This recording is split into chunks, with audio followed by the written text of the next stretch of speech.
this week. The Sensex continues its losing streak. It's down 153 points on Friday. What should you do with your stocks now? The government eases norms for FDI in retail. Is this good news for your retail stocks? And the telecom sector is in focus this week with Bharti, Arcom and Idea announcing their earnings. Welcome to All About Stocks. I'm glad you tuned in this week. It's been a difficult time for those of us who invest in our stock markets. This is a show meant for long-term retail investors, and I know it's going to be a confusing time for retail investors for a while. So over the next half hour, we're going to tell you how you should modify your portfolios and still make money in the long term, because we believe it's still possible. This week, we're going to take a very close look at the telecom sector to find out which are the best stocks for you. We'll also take a look at all of the announcements we've heard from the government this week and find out if they're actually going to impact your stocks and if they should cause you to make any changes. We'll answer your questions and, of course, plan out some portfolios. Remember, there's an email ID at the bottom of your screen. You can send in any questions you have about your money. Well, first I'm going to bring in my colleague Ajay, who will give us an update on how the markets did this week and some specific announcements we heard from the government. Ajay. It was another punishing week for the Indian markets. Between Sensex and Nifty, we are down 3 to 3.5% this week. We are also witnessing that till Friday, it was the 8th straight session of weakness in Indian markets. Bank Nifty has been particularly weak. It has been underperforming the broader markets, down around 4.7% this week. Couple of pressure points coming in on the Bank Nifty, and one can say without doubt that that is the area which is pulling the market slower. There are concerns in the real economy that interest rates may actually harden because of the RBI measures taken to curb volatility into the rupee. We have seen Yes Bank and Axis Bank already hike interest rates on their base rates. Also, NPA fears are consistently weighing in as far as the banking sector is concerned, and that is a big pressure area for the markets. Of course, till now only private agencies have been doing it, but now even Reserve Bank of India has trimmed FY14 GDP growth target, which has really gone down and upset the sentiment on the street. A big global brokerage, Goldman Sachs, came and underground and downgraded the Indian equities this week. They have a sell call on the Nifty, saying that India's growth worries as well as dependence on foreign outflows will continue to be a big worry area. So net, things are looking very weak for the Indian market. We have come down to 4,700 on the Nifty futures, and traders are positioning themselves for much lower trade.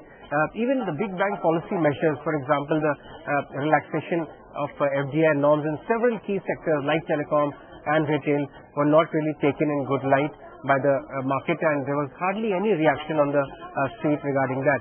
Traders are expecting 5,500 levels to be tested on the downside in the near term. All right, Ajay, thank you so much for that update. Joining us now in the studio is Sharmila Joshi, the Head of Equities at Peerless Securities. Sharmila, thank you so much for joining us. It's becoming a really difficult market for retail investors to hang on in, because not only is our stock market doing badly, gold is doing badly, debt funds are doing badly. It just seems like all asset classes are abandoning us. It does seem like a good time right now to just pull your money out and put it in a fixed deposit, because the rates there are still high, and as of this week they've been corrected upwards a little further. Tell us why you believe that we should still remain optimistic, if you do still believe that we should remain optimistic about equity and we should still hold on to our long-term portfolios. It's a very, very difficult time for investors, whether retail or otherwise. But I think that at the end of the day, if you want to make a return which beats inflation, then equity, history has shown that equity is the place to be. So I think that what will happen is that people will run out of patience. But that's the danger that you have to watch, that, you shouldn't run out of patience. And you should try and buy quality stocks and stay with them, and probably lengthen your investment horizon.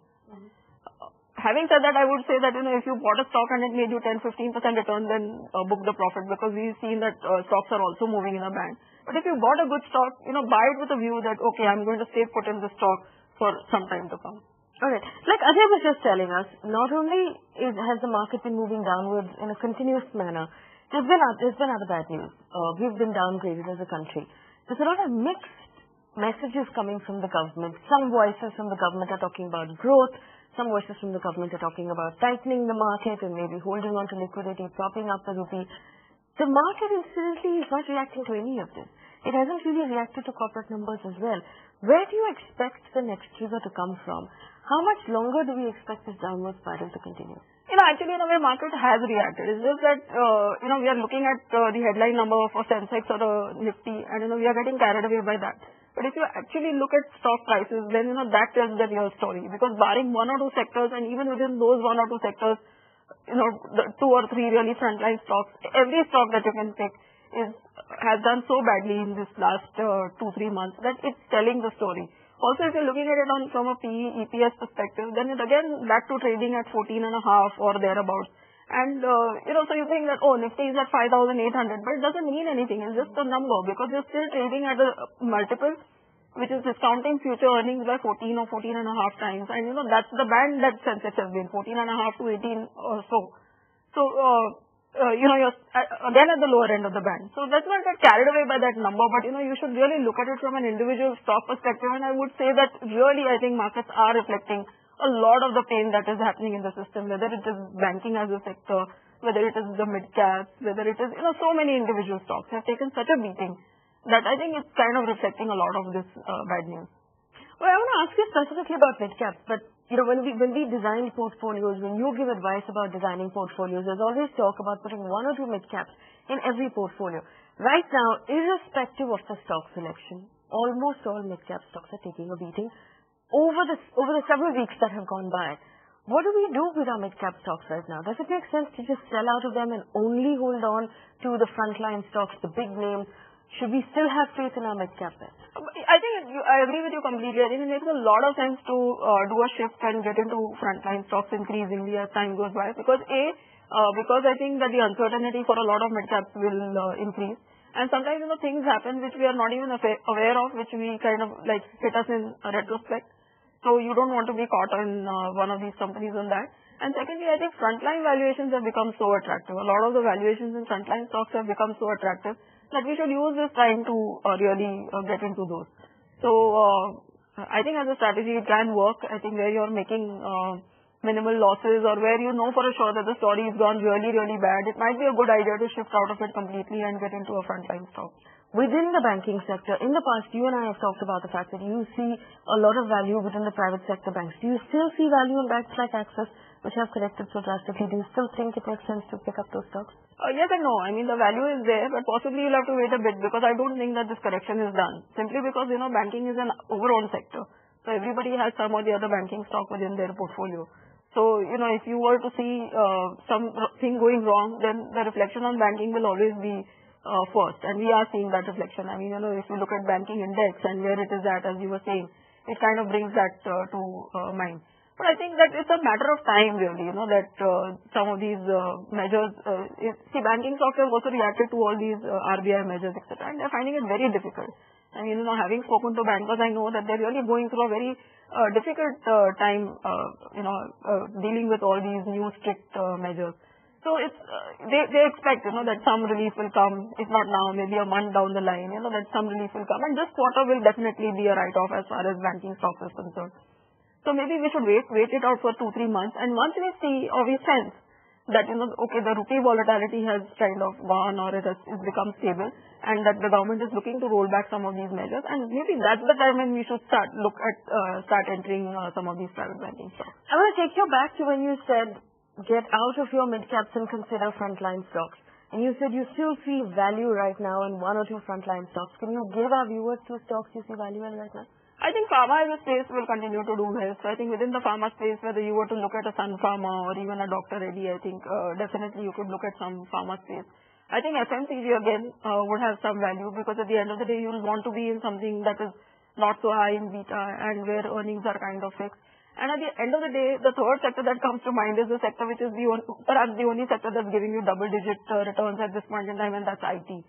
So, whether it's sales or whether, if you're looking at it on a yearly perspective, that's where you're really making double-digit. Give us one name within the FMCG and one name within the IT sector.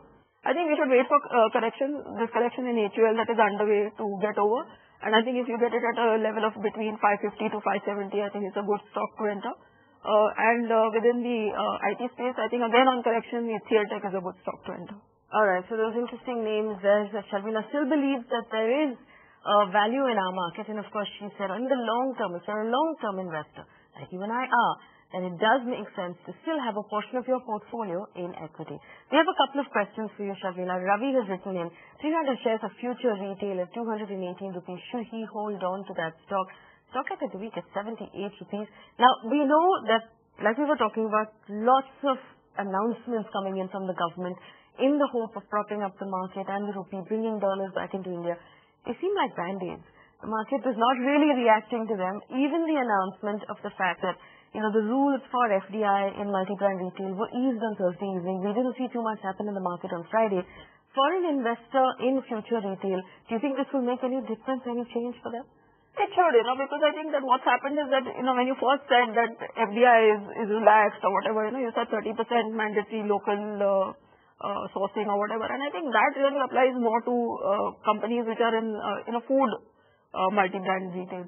So that became a little confusing, because if I'm like a furniture person and I want to come into India, I may not be able to source 30% locally. So then what do? Then that means I can't come into India. So I think a lot of these questions will now, for people wanting to invest into India, will get answered, and maybe now they could look at India as an investor, as a place where they could invest. Yes, I think this news is positive for Future Retail, because I think definitely they would want to look at opportunities, but it's going to take time. So I think that we'll have to give it at least a couple of quarters to see what the company comes up with. And they are leveraged, so they would be looking to lower their leverage by doing such deals. So we'll have to give them some time to see what they really come out with. What I believe is that immediately probably Trent could benefit more, because they already have an agreement in place, so they could probably take it forward faster. But I'm sure Future Retail will also benefit, but you need to give it some time. So you're asking him then to hold on to Future Retail? Yeah, I think so, because at this price it doesn't really make sense to exit it, especially when this clarity has come. We'll take a very quick break. On the other side, we'll review Sharmila's own portfolio. We'll also discuss the telecom sector. Don't go anywhere.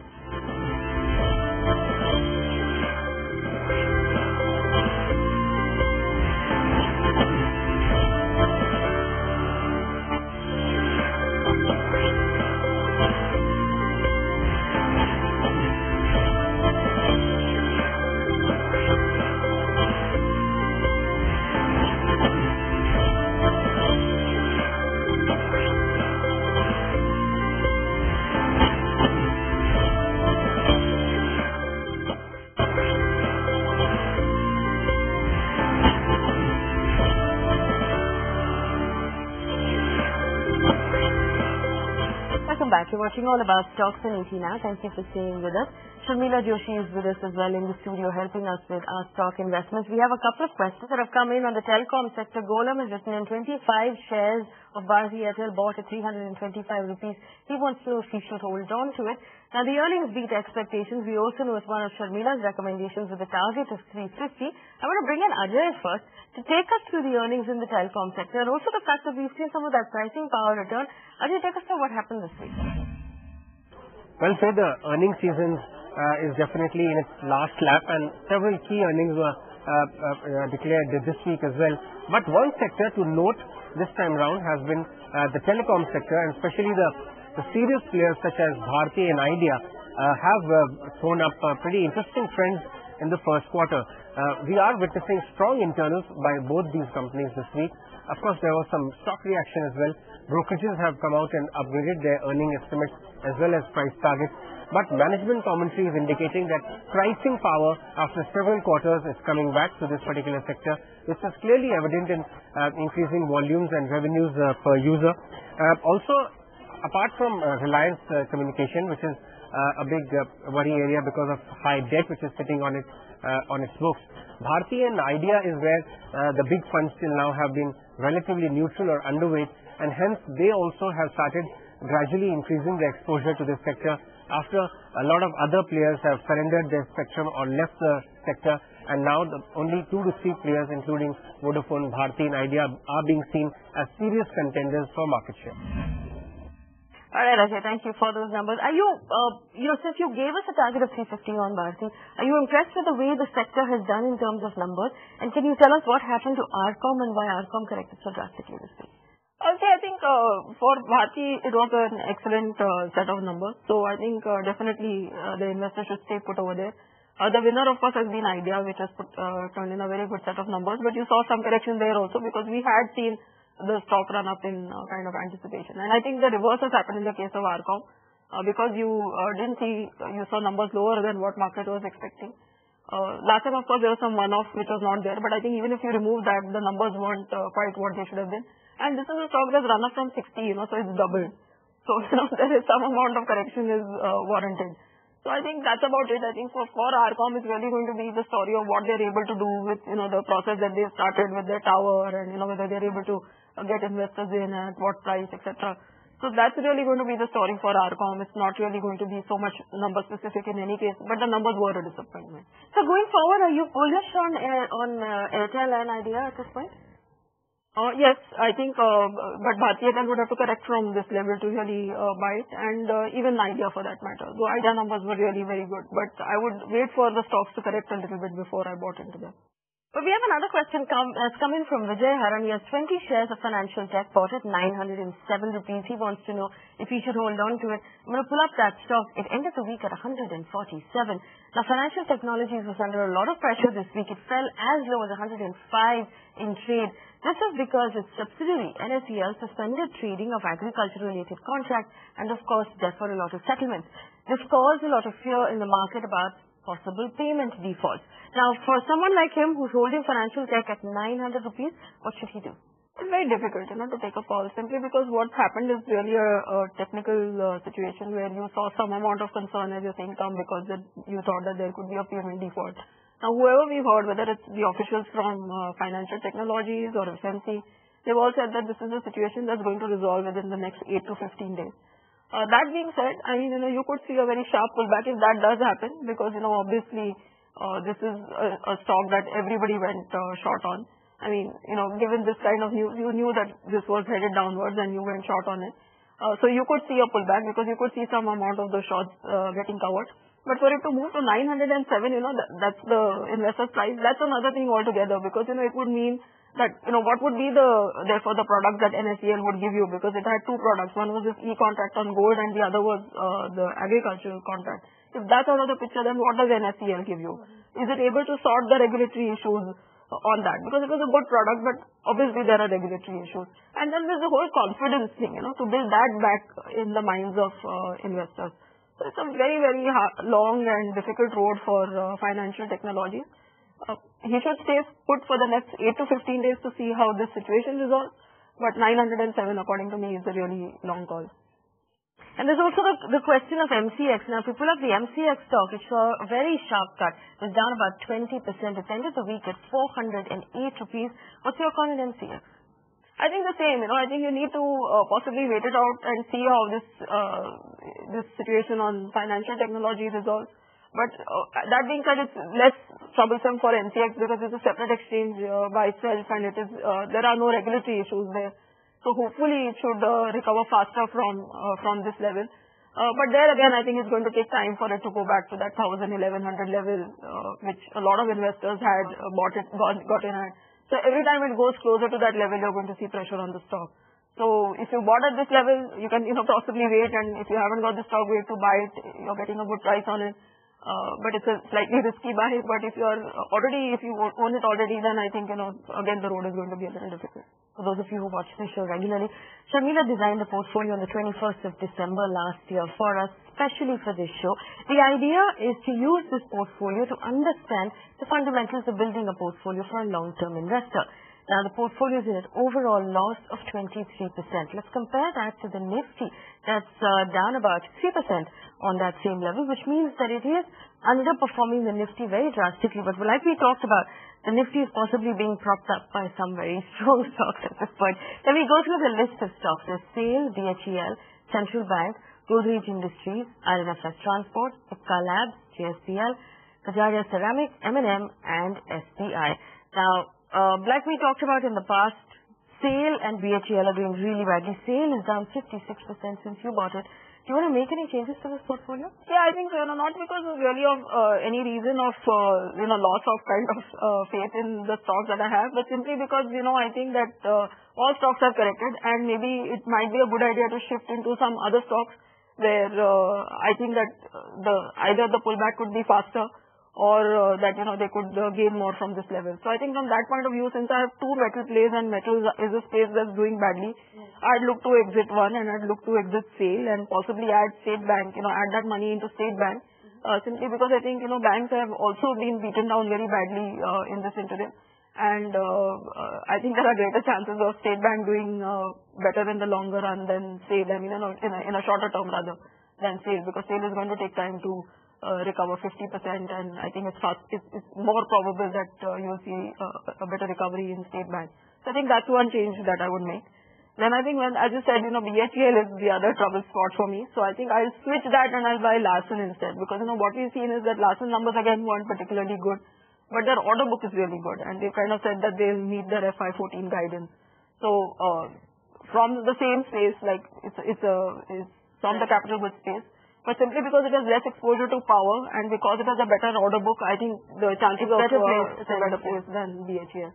So I think that would be the next change.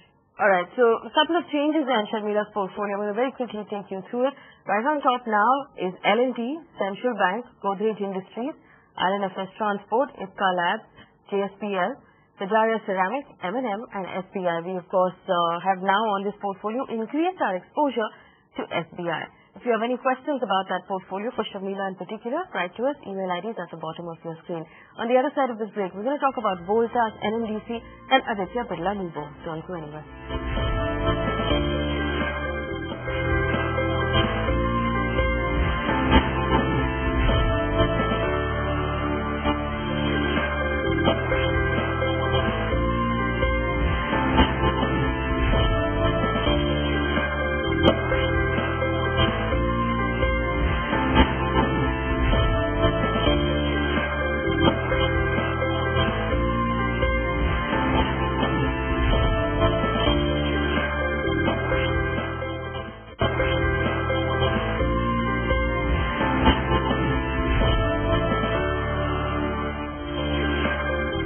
Welcome back. You're watching All About Stocks on ET now. Thank you for staying with us in this difficult market. Sharmila Joshi is still with us in the studio. Sharmila, it's time to pull up your report card from the last time you were here. You recommended Voltas in January last year when it was trading at 76 rupees with a target of 150 for 1 year. That stock is currently at 74 rupees. It has obviously missed its target. For those of our viewers who took your advice then and picked up Voltas, what should they do? Exit it, because fortunately we are not losing too much money, and again I think similarly as I said that it might be more difficult for Voltas to kind of put in good numbers in an environment where the top companies of the country are finding it difficult to meet their guidance. So I think exit it, and possibly if you bought it, then again as I said, switch to Larsen at this level rather than being put in Voltas. Alright, we have time to look at one more portfolio. Harvinder has written in and he sent us the portfolio. When I take this as a rapid fire round, he wants to know which of these he should hold on to. He's a long-term investor. 30 shares of Cadila bought at 890. Hold or sell? Hold. 50 shares of NMDC bought at 164 rupees. What's your call on NMDC? I think it's a hold at this level because valuations are very attractive. You also have Aditya Birla Nuvo, 1125. He's not losing money there right now. What's your call on Aditya Birla Nuvo? You expecting strong number? This is a stock actually that I quite like, so I would stay put with Aditya Birla Nuvo. And the last on his list, 10 shares of Bata bought at 912 rupees. What should he do with this stock? This is a bit of a momentum stock, and fortunately he's not losing too much money, though Bata had corrected in the interim. So I think you should use this opportunity to really exit the stock. Alright, so exit the stock at this point. We've run out of time on this show. Thank you so much for writing in. Remember, there's an email ID at the bottom of your screen. If you have any questions for Sharmila or any of our other guests, feel free to write to us. Sharmila, thank you so much for spending time with us on this very difficult week in our markets. Remember, the show will stay with you and we'll hold your hand through this entire process. You'll find a copy of the show on our Facebook page and you can reach me on Twitter. Thanks for watching.